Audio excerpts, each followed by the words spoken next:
নমস্কার। কবিতার নাম প্রভাতী।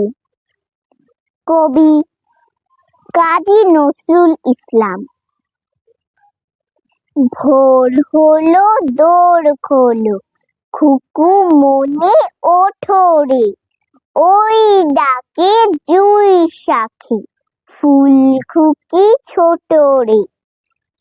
খুকু মনে ওঠো রে, রবি মামা দেয় হামা, গায়ে রাঙা জামা ওই, দারোয়ান গায় গান, শোনো ওই রামা হই, তেজি নীর করে ভিড়, ওরে পাখি আকাশি, ইন তার গান তার, ভাসে ভোর বাতাসি, চুলবুল